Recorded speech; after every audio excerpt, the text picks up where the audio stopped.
Hello, everyone, and welcome to the Lead Different podcast premiere. We've been looking forward to premiering Dr. Nia Thomas's episode all week long. I want to thank everybody who's commented throughout the week. One of the things that I noticed, Dr. Nia Thomas, by the way, welcome. How are Thank you? you very much. I'm very well, thank you. It's a nice sunny day to the east side of London. So, yeah, it's all good. Well, excellent. It's a beautiful day here in Denver, Colorado. We're at the Castle Marn in Denver, Colorado, where my wife and I are taking a little bit of a holiday, but had to take time out to make sure we premiered this podcast. Because as I mentioned, we've gotten so much positive feedback on just a little snippet of your interview that I shared about the Self-Awareness Superhighway, your book that you're launching this year, and your comments about authenticity, which of course we're going to cover in the interview. And thank you for sharing with your network. I think it was great to hear from so many people on your side of the ocean, because you're on the other side of the Atlantic in England, and we're here in Albuquerque, New Mexico. Today we're in Denver, Colorado, but it's been fun to see our worldwide audience grow. So did you get a chance to see some of the comments that we got on your post? I certainly did, and I was able to reply to quite a few people, and it's really nice to have that interaction. So brilliant. If people are watching and listening, then they can definitely interact with us whilst we are talking. Absolutely. And so, for those of you that are listening live, you are welcome to join us. So, after we do our introduction here, we're going to be live on LinkedIn, on YouTube, and on Facebook. I know Dr. Nia and I are going to be most active on LinkedIn, but if you want to send a comment, we're trying to respond. You have questions. And of course, once we publish the episode, we're going to have Dr. Nia's contact information, and you can always reach her on LinkedIn. So, Dr. Nia, I know this is your book launch year. So anything exciting happened since we recorded the interview? Well, it's the fourth month of my book launch. So the book is actually on sale at the moment, and it's really nice to see all the positive comments that are coming back. Lots of people are asking me about the self-awareness compass, so the 9 points of the compass that I will talk a little bit more about later. But yeah, that's something that I'm definitely going to be writing a little bit more on my newsletter if people want to find out more. But of course, you can head to the book and find out all about it. Yeah, that's fantastic. And I got my copy, my autographed copy Yay! of the book. So thank you very much. I looked in my mailbox. So we Brilliant. recorded this interview recently, and I asked for a signed copy, and you were so gracious. And it's at my home, so it's actually on my reading list. So I can't wait to get into it, especially when I learn about the more about the 9 points of the compass, which we do talk about in the interview. So without any further ado, I think we're going to play the interview and head over to the comments section and. Again, this is something new that we're doing. The goal, and those of you who are listening live, the goal is to grow this audience. We want this to be an event. We're a fairly new podcast, so sometimes we'll have 20 people, sometimes we'll have 3 people. Today, I don't know how many people are going to comment, but you and I are going to be available to respond to comments and questions. So, guys, why not leaders? And don't forget, please don't forget to sign up for our YouTube channel. If you want to follow us on Apple Podcasts, we're on all the podcast platforms. If you like what you hear and you want to share it with your colleagues, don't forget to follow us, comment, and share it with your friends so we can let more people know about how to lead different. So thank you so much, Dr. Nia. And Sunil, I'm going to let you take it away and play the interview. Challenges the status quo. Hosted by Daniel Dominguez, founder and CEO of Why Not Leadership. This show is your compass to becoming a better leader through the power of self-awareness. Good leaders foster teams that are engaged, empowered, and energized. Join us on this transformative journey as we equip you with the tools and insights to lead different. Get ready to challenge the ordinary and embrace self-aware leadership. This is Lead Different. Subscribe now. Discover a new era of leadership. Lead different, because great leaders change the world. Hello, everyone, and welcome to the Lead Different podcast. Today, we have our guest, Dr. Nia Thomas. She is the Director of Thoughts and Ideas at Knowing Self and Knowing Others. Dr. Nia is an expert leader who talks the talk and walks the walk. She's an academically awarded thought leader in self-aware leadership and practices the self-aware leadership every single day in her role as a director in a children's charity.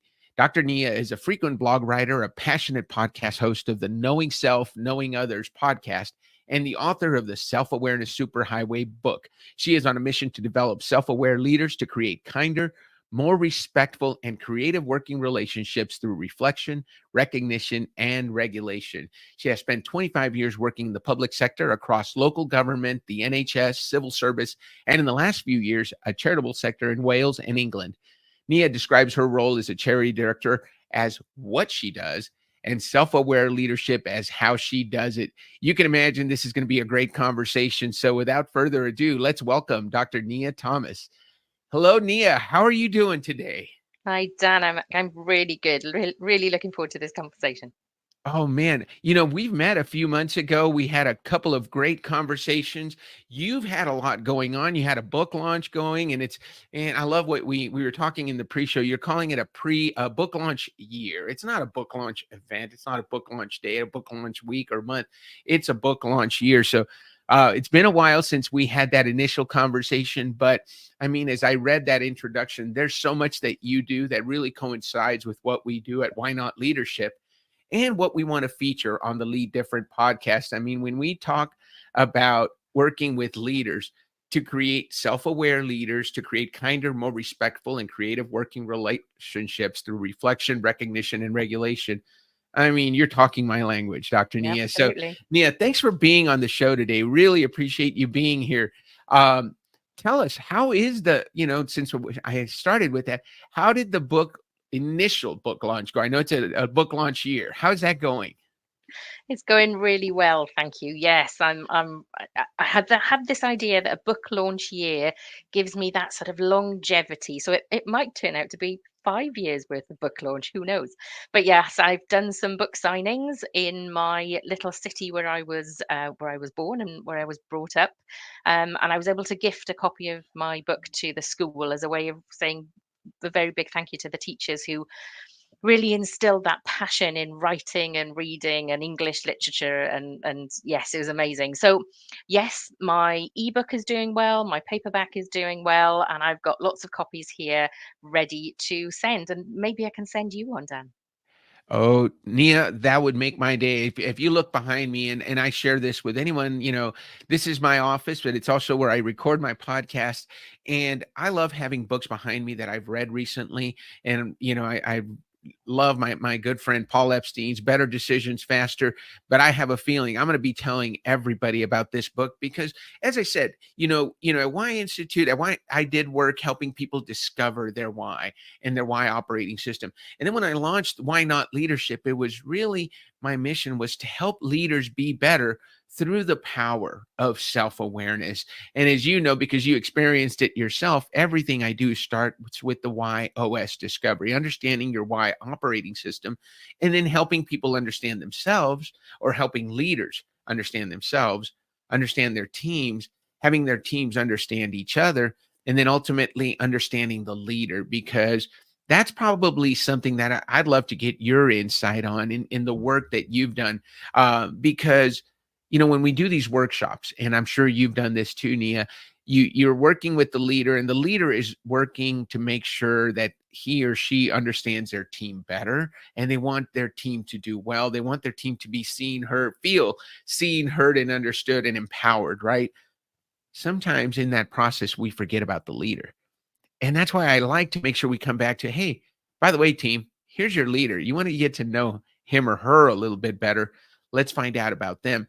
And that has been something that people really appreciate. So you wrote a book called The Self-Awareness Superhighway. Tell us a little bit about what is someone going to get out of that book? And I can't wait to get my copy. But if you had a minute to tell the world what's in the Self-Awareness Superhighway, and guess what? You have as many minutes as you want, Nia. Tell us about Self-Awareness Superhighway. So the purpose of the book is to really make people think about two things. Both the impact that we have on other people, because I often say this, that actually one of the things that is really important for me is to make sure that we don't make other people's work lives suck. So let's not do that. Let's build our awareness so that we are really conscious of the way that we behave towards others. So that's one part of it. The other part that I'm really looking to instill in people is that the way that we behave towards others comes back at us. So you can think about it in terms of reputation, or you can think about it in terms of your standing and your branding as a leader. So all of those things are important, and I often I deliver a workshop, and I call it the bouncing ball of behaviour. And we throw a ball around a room, and then we stop and we think, if this ball was behavior, how then would we change the way that we throw it out into the world? Because one of the things that we probably don't think about, especially when we're in the world of work and we're busy and we're on the treadmill, is that we throw our behaviors out without necessarily thinking about, firstly, how that's going to land with somebody, and what happens when that ball comes right back at us. So those are the two things that I think is really important for people to consider when they pick up the book. So in part one, you will discover what self-awareness is. And I've got a 3-layer definition, and you mentioned a little part of it earlier. So it's reflection of your hard and relational skills, recognition of your impact, and regulation of your behavior. So people may have heard slightly different definitions of self-awareness, but mine's got those 3 parts. Then in part 2, we move into talking about the self-awareness compass, which I've developed. And the compass has got 9 directions to it that have come from both my doctoral research and really backed up from the conversations that I've had with my podcast guests. I also talk about the signposts and the roadblocks that can both enable us in organizations and prevent us from moving forward. So that might be things like strategy, or it might be red tape and bureaucracy. So it both gives you an opportunity to consider how you fit, the contribution that you give to your organization, and then what the organization needs to do around you to really enable you to be a self-aware leader. And then in part 3, I talk about some of the tools that you can use to become more self-aware.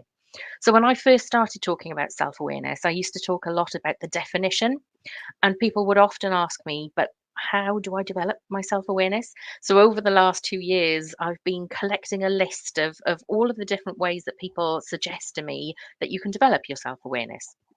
So there are things like tests, tools, and techniques. There's a conversation about mindfulness. There's a discussion about feedback, particularly when you're a leader. You're in a dangerous position of having filtered feedback and creating echo chambers. So feedback is something that we really talk about. And I also share my self-awareness compass quiz, which is something that I've developed as a way to give you an opportunity to score yourself against the 9 directions of the compass. Then you can send that on to up to 3 people, so your friends, family, colleagues. They can assess you, and you can have a map of the directions that you want to travel to help you to develop your self-awareness.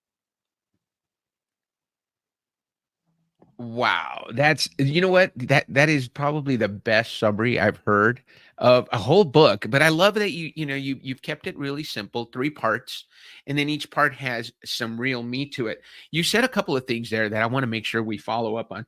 First of all, when you talk about self-aware leaders, we have to understand the impact we have on others, and you talked about that. And I love the quote that you said, we want to make sure that we don't make other people's work life suck. There's a guest that I had on our podcast, and I've been a guest on his podcast. It's the Desuckify Work podcast. So I've got to make sure I connect you with TJ Bennett out of Arizona in the US, so that you can, I think if you can just I'm going to tell him, and when I introduce you, that you want to help people not make their work life suck. Hello, the Desuckify Work podcast is probably a place you need to be on. But, I think oftentimes we concentrate, and then you talked about another important thing that I want to make sure we talk about is that filtered feedback. As leaders, we often aren't getting the true, honest feedback that would be most helpful to us, because it's filtered, because we're the boss. And so we're going to hear what we want to hear, not exactly what we need to hear, so that we can get better. And then you talked about the bouncing ball of behavior. So thinking of our behavior as something that can come back to us, right?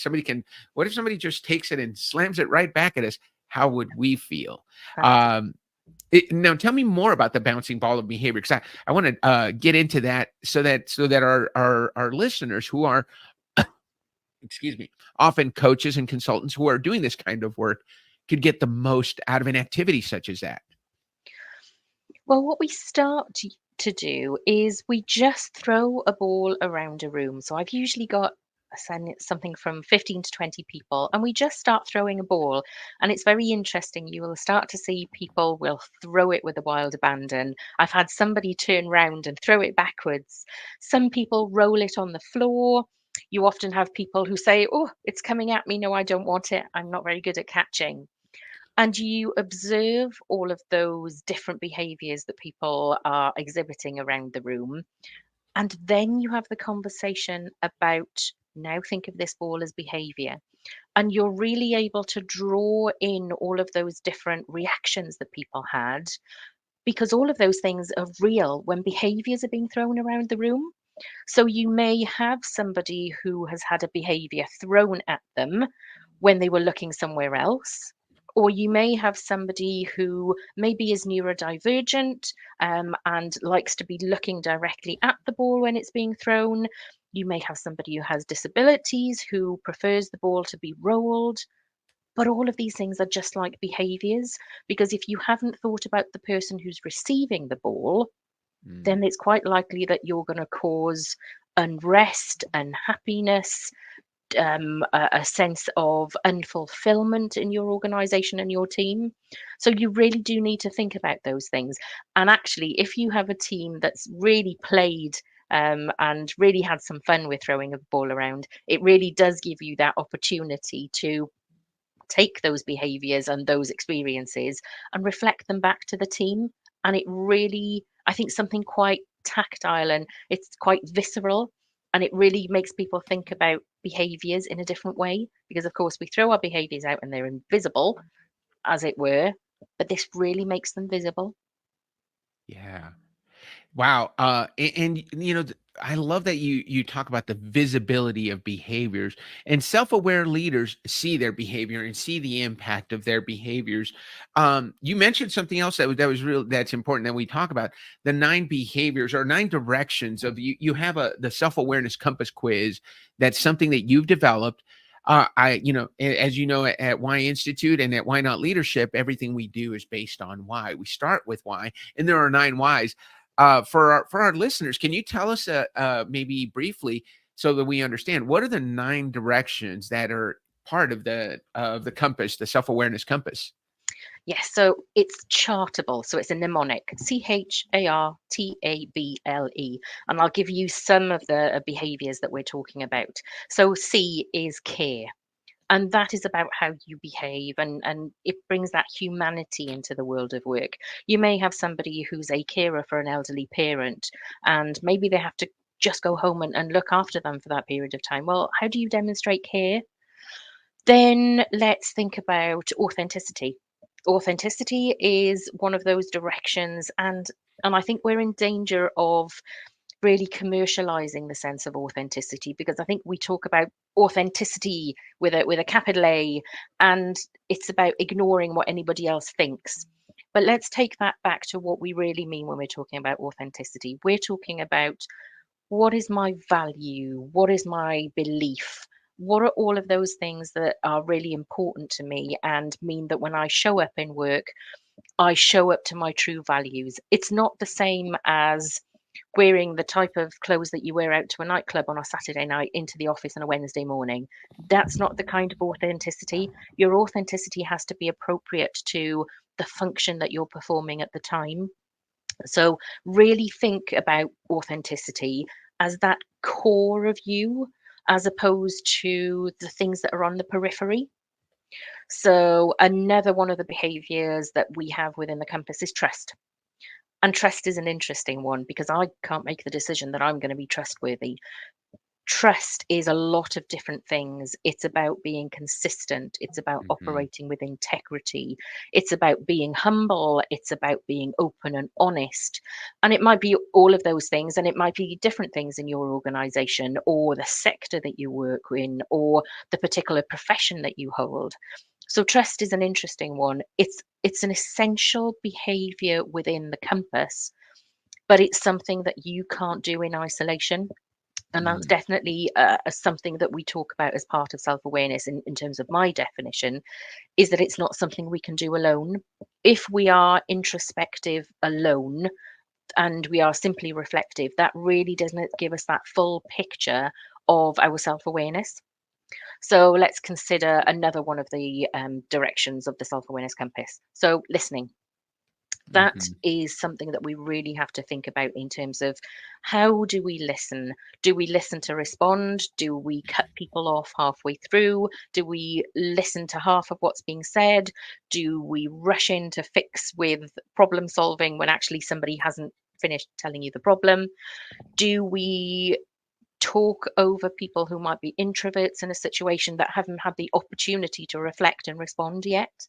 So a listening is really important for listeners. And I was in a presentation last week, and somebody said we have two ears and one mouth so that we can listen twice as much as we speak. And I really like that, and I'm definitely going to be using that. And the last behavior of the compass is experience. And really, experience is about experiential learning. It's both in terms of giving ourselves opportunities to learn, whether that is within our role or within different roles or from different people. And then experiential learning about sharing it with others. Because if you're a leader, you're a teacher. And actually, this week's podcast that's just gone live, that's the very thing that we talked about, that leaders are teachers and teachers are leaders. So think about experience, both you as an individual and the people around you, particularly if you're a leader. That makes a lot of sense, and you're bringing up. I noticed we didn't cover all of them, so we talked about care, authenticity, trust, and listening. Are the 9 directions in the book? Are we going to see those in the book if we pick Absolutely. up the self-awareness superhighway? And how can we get the book? Let's talk about that. We want to make sure people know how to get it. We'll put that in the show notes when we go live with the interview. But tell us where can we find the self-awareness superhighway? Well, you can find it on Amazon, as you can probably guess. So there's an ebook and a paperback and a hardback all on Amazon. But you can also buy it from Barnes and Noble, and if you're in the UK, you can buy it from the high street. So Waterstones, Foyles, Blackwell. And we all like to support our high street. So if you want to order it from your high street store, that will be wonderful. That is fantastic. Yeah, because I definitely want to take a look at all 9, and you and I are due for another conversation anyway. I want to compare maybe the way some of these directions, because I can see authenticity. Trust is one of the 9 whys that we talk about. Listening, I don't know where that would fit. Experience, I like the way you've mapped that out. And so, how do you use those 9 directions as a self-aware leader to chart your course? I love that it's chartable too, which is such a great map type a word, because we're talking about a compass, right? So Yeah. tell us, so as a leader, let's take maybe you can give us an example of someone you've worked with where you've seen their results from the compass quiz, and then you've taken them in a different direction. Let's not use their name, but let's give an example of how it has helped them move forward in a better direction after discovering the directions that are most important to them. Well, I've certainly had people, colleagues who have used the compass. And something that's really important about the compass is you will do the assessment for the first round, so part one, and you will assess yourself against the 9 compass points. So you have 0 to 9, and you're able to score yourself. Then, when you send it on to up to 3 friends, family, colleagues, they will also assess you against those 9 compass points. And you will receive an aggregate score that will form a second line around your radar graph when you receive it. And what you're really interested in is the difference between your compass scores and your others' compass scores. So it's a self and others compass quiz. And what colleagues do is use that then to develop some action planning. So it might be that you have a very good working relationship with your manager, in which case, if there is a discrepancy between your scores in terms of listening or reflection, which is another one of Mm. the behaviors and directions of the compass, you may want to have that conversation with your manager or your coach or your mentor to say, okay, what does this mean? when people are saying that actually, I think I'm really good at listening and other people don't think I'm quite as good at listening, can you give me some examples of what that might look like? How might other people be perceiving me in this area? And therefore, what can I do about that? The same with reflection.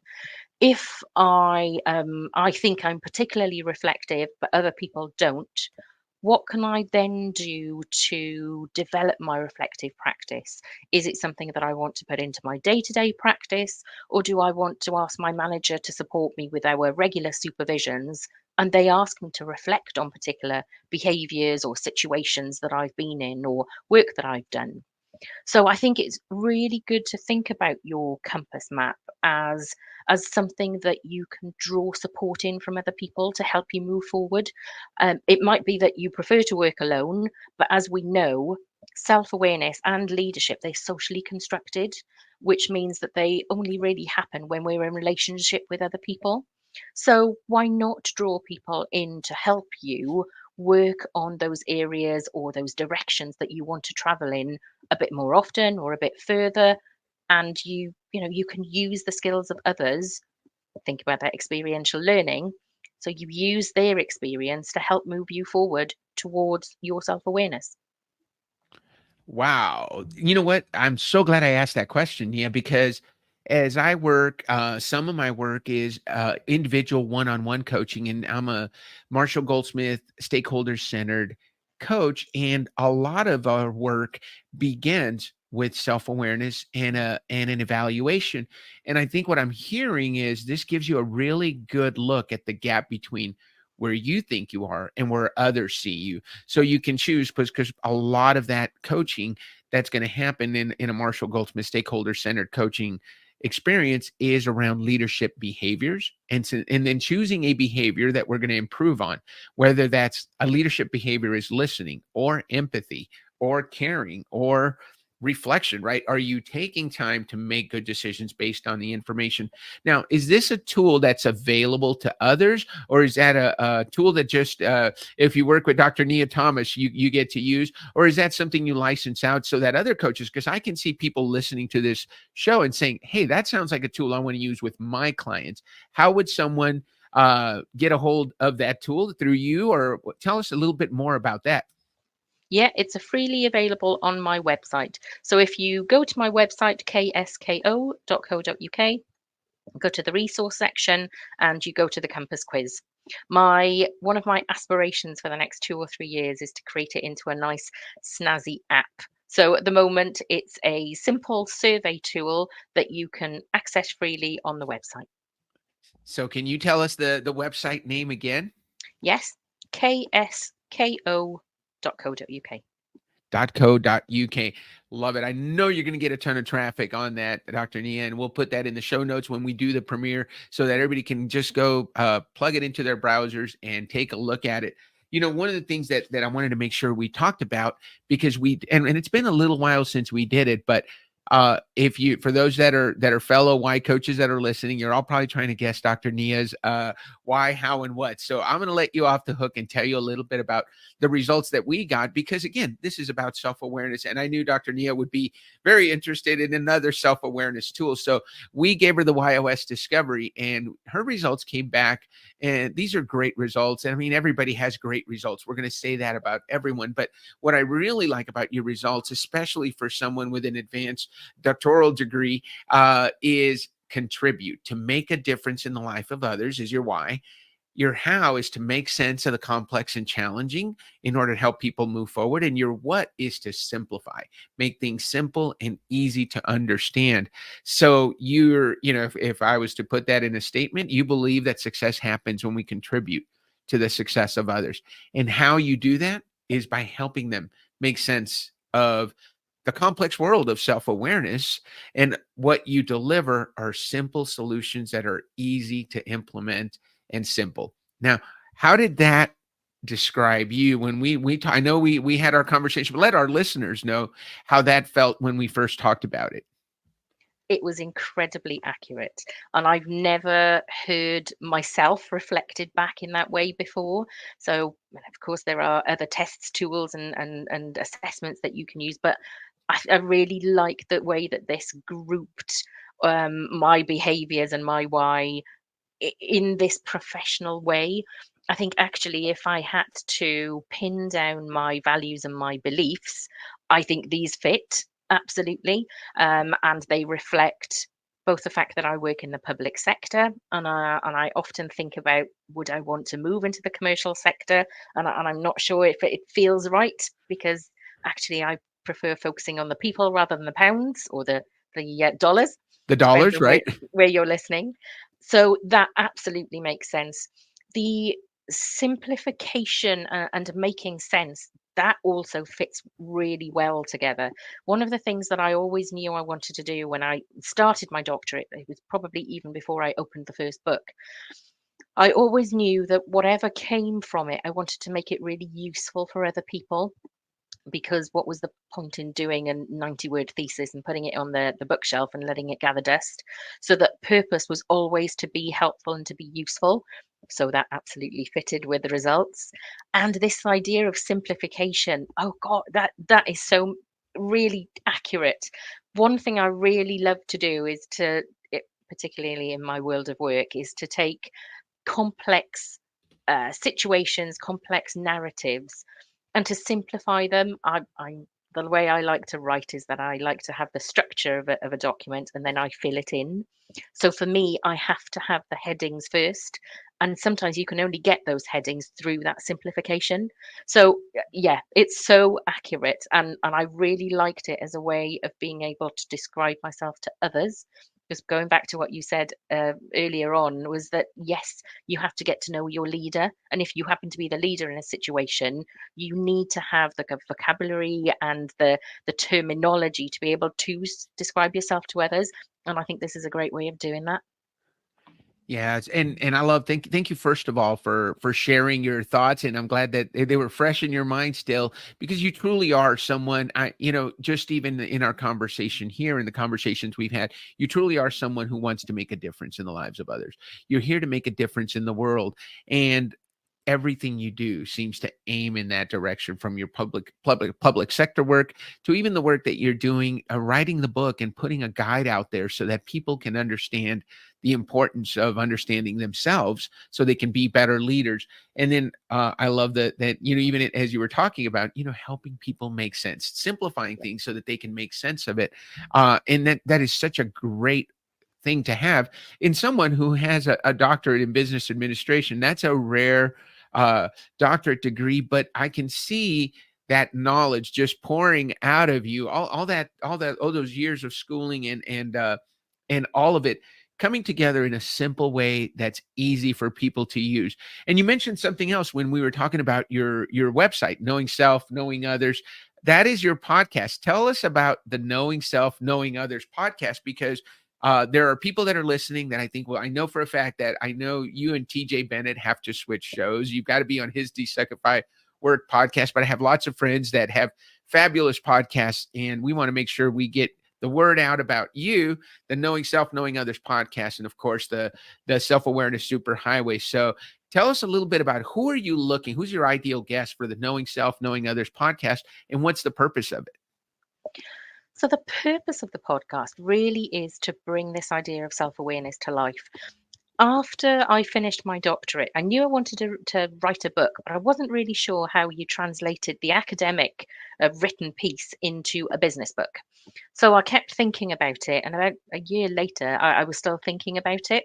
And I remember thinking, if I don't do something with self-awareness, then I'm not going to be able to keep it alive. I'm not going to keep it relevant. So I made the decision, why not do a podcast? And all of my podcast episodes are interview based, because I really wanted to have this conversation with people who are talking the talk and walking the walk, which is really important to me. So the guests that I've had on the show, they are executive coaches, they are psychologists, they are psychiatrists, and I have a number of chief executives and C-suite professionals who are able to talk about leadership from the perspective of having lived it. And that's something that I'm really trying to move into in terms of the podcast, is to talk to leaders about their journey. So talking the talk and walking the walk. I want to hear about what it was like for them when they moved into leadership and suddenly realized that actually people were observing them far more frequently than they were before. And this notion that as leaders we cast a long shadow, and that realization of the impact that you have on others, that as a leader you may say something in a conversation to 2 or 3 people, but they may line manage 20 or 30 people, and actually what you've said now filters out into those 20, 30 people. So you really have to think about your behavior.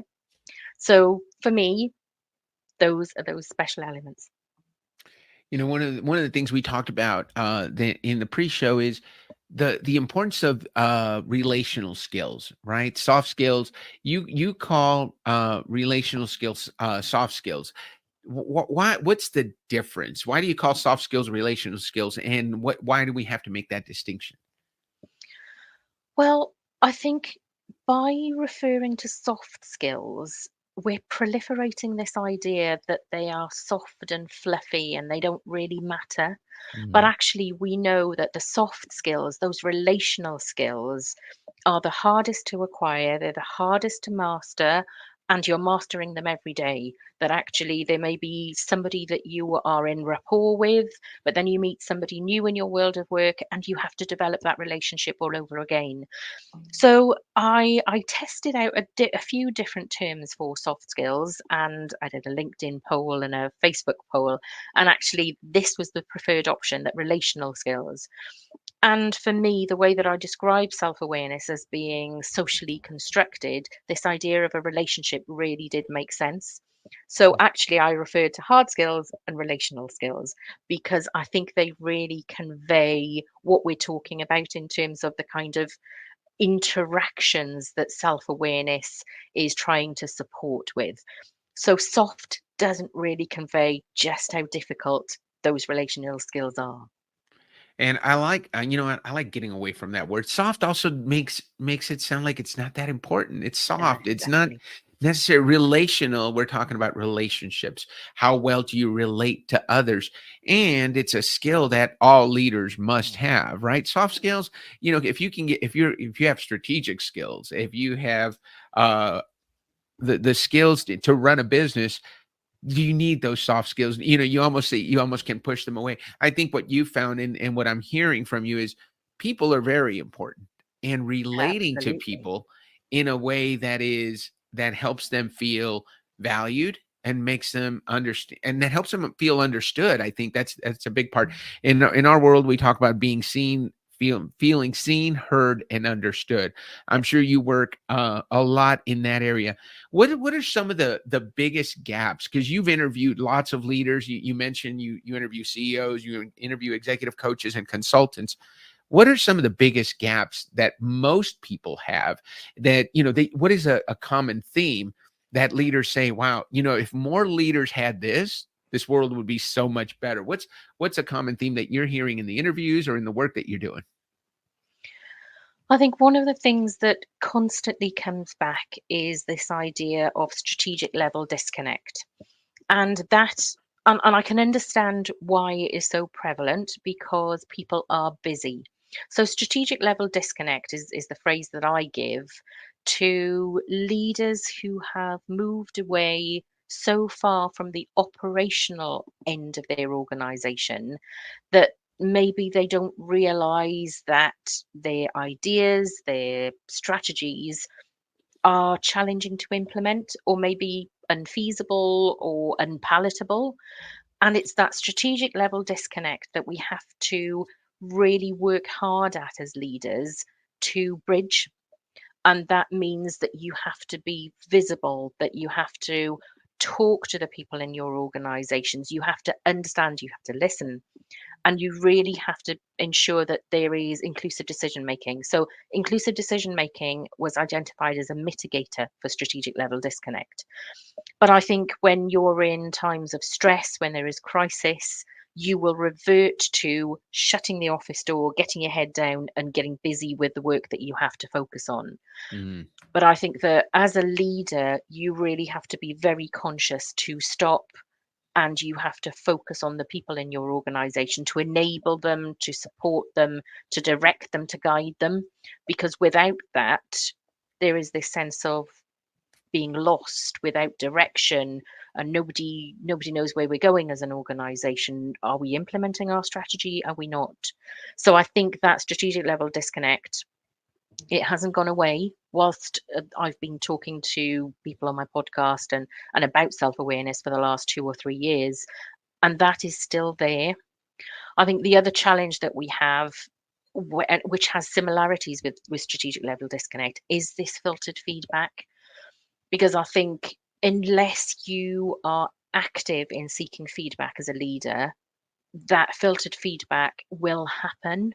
So I think you have to be very deliberate in your exercise to seek feedback or feed forward, however you choose to do that. But it has to be something that you do actively. I think if you are passive in seeking feedback, you will have that filtered feedback and you will develop an echo chamber. And I think you need to create that psychological safety where people know that they can share, and then you have to create the environment where they can share safely. I like the thought of the echo chamber, because that's for sure. If I used to joke when I was in corporate, and as I rose, the more I got promoted, the funnier I became. Nobody doesn't laugh at your jokes when you're a senior leader, right? Yeah. And then you go to your friends and you tell the same joke, and they're like, "Boy, that's a terrible joke." No, it killed. I was at my manager's meeting and everybody was rolling. No, it's not really that you're that funny. It's that everybody feels kind of a pressure to go along with your decision. So that's I think that the importance of seeking honest feedback. And you mentioned psychological safety is so important. People have to feel safe that they can give you that feedback. So what are some ways, and that is a big part of what we do when we're working with the Marshall Goldsmith stakeholder centered coaching, because we got to get that feed. I love that you use the word feed forward. What is it that we can do so moving forward? Because the past is done, right? Nia, you hurt my feelings at that last meeting, and I really, you know what? That's done. What can Nia do moving forward so that doesn't happen again? So let's take that feed forward. So Dan, when you say things in this manner, it doesn't make me feel good. So what if instead of doing that, you brought it up this way? What are some of the best ways that leaders can help their people feel psychologically safe to give you the feedback that you need so that you can be better? One very simple thing that I have done in the last 2 years, and I probably need to do it again actually, is that I sought feed forward. I put out an anonymous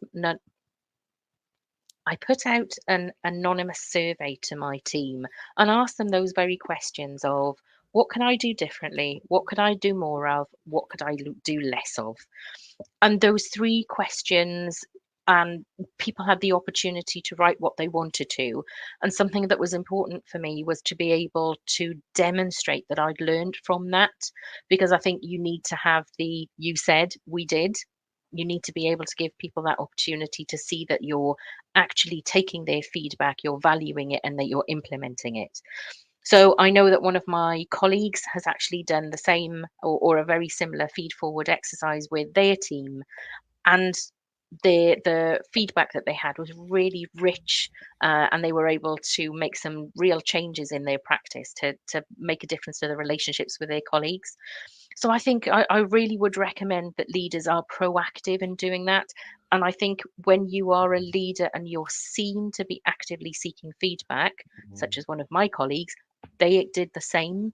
So I think it creates that environment, that safe environment where we ask these questions because we want to improve. So I think that's one excellent way of doing it. And another way of seeking feedback is if you want to do 360s in your organization. What I would say, if you're going to do a 360 assessment, is that you ensure that there is a facilitator between you and the individuals that are feeding back. Because I think with 360s, there is that potential to really erode psychological safety in the workplace. I certainly worked in an organization where they had used 360s, but the manager identified the people who would complete the 360 about them. So as you can imagine, the 360s were all wonderful. Like you said, everybody laughed at the jokes. So I think you need to make sure that you've got that anonymization, that facilitation in between the individual that's being assessed and the people that are providing that feedback, to make sure that you maintain that psychological safety and that the feedback can be received in the way that it's meant, and then that leader can act on that. That's really good. I think we have to stay away as leaders, right? From picking our fan club, right? I'm going to pick everybody who just loves my work and or is Absolutely. dependent on me to give me my feedback, and so that you get nothing but glowing feedback. But I think one way to really, and you mentioned it, one way to make sure that that doesn't happen is providing anonymity. So if Yeah. you have somebody, a go-between, and that's such an important key, you're going to get that feedback. That person that was laughing at your joke, you can have a room where the whole room was cracking up and you pick 7 people from that room. You might get some really good constructive feedback, things that, or as you mentioned, feed forward, things that you can change. And I love the simplicity of the 3 questions. And it's really 3 simple questions. What can I do more of? What can I do less of? And what can I do differently? So Yeah. it's 3 questions, and you're going to get a lot of information from those 3 questions that can really help you move forward. We've been talking for over 40 minutes, and I've enjoyed just listening to you, because you've got some amazing strategies that leaders can use in their self-awareness. I definitely want to make sure I spend more time with you, Dr. Nia, so that we can talk about the kind of clients that we can help. And I'm looking forward to getting my copy of the book, number 1. Number 2, I'm going on your website and looking at the compass quiz, to look at the 9 directions, because I think it's going to be really helpful for the clients that I work with. So thank you for sharing that with all of us here. And that's at ksko.co.uk, right? ksko.co.uk. Okay, fantastic. So we're going to go there. I always like to finish with this question, because we are Why Not Leadership. So I like to ask about a time in your life when you said why not to something, a why not moment, a time in your life when you said why not to an opportunity, a career change, a big decision, and you're so glad you did it. Tell us a little bit about that.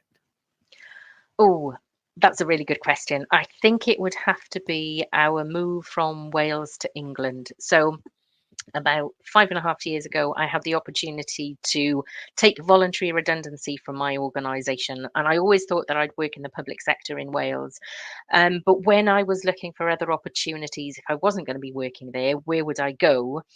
London was the one place that really attracted me, and that's where the opportunities were. So I said to my husband, shall we go and live in London? And we said, yeah, why not? Why not? And you're so glad you did it, right? Absolutely, yes. I mean, I've had so many opportunities here, and yes, worked in different organisations. And England is actually quite different politically and structurally than Wales. So actually, I've learned a whole new system of National Health Service and local authorities and how charities work with each other. So yes, it's been an amazing opportunity. I'm sure we will go home to Wales at some point, but this is where we are right now. Well, I love that you said it just perfectly. For those that that aren't familiar with the terminology, tell us what is voluntary redundancy? Taking voluntary redundancy. So, voluntary redundancy in the UK is, for me, the situation was that I was in a senior role. I had a colleague in a senior role, and they decided to merge the 2 roles. And the options are that you put your hat in the ring and you apply for the role and you are interviewed, etc., etc., or you are redeployed into the organization. If they happen to have a role at the same level, you might be able to go sideways, but if not, you are offered roles that are less senior to where you are. Or if you are lucky, and you've worked more than 2 years within an organization, you have a financial package, which is your redundancy package. And the organization was offering voluntary redundancy. So I took the opportunity. I took the little pot of money that I thought I might never have this again.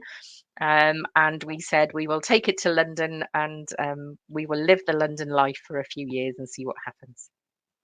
Well, it sounds like you've done a lot of good with it. It's really been so fun to hear you talk about the work that you do. I can tell that you're passionate about it.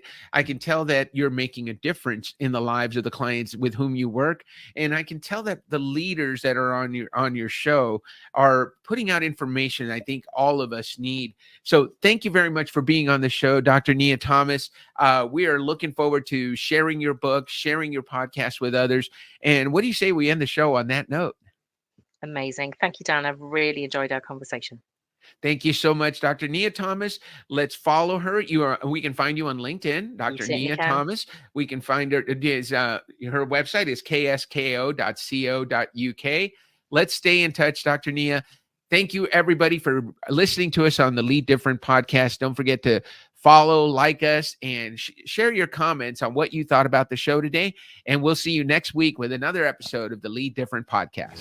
This is Lead Different. Subscribe now. Discover a new era of leadership. Lead different because great leaders change the world.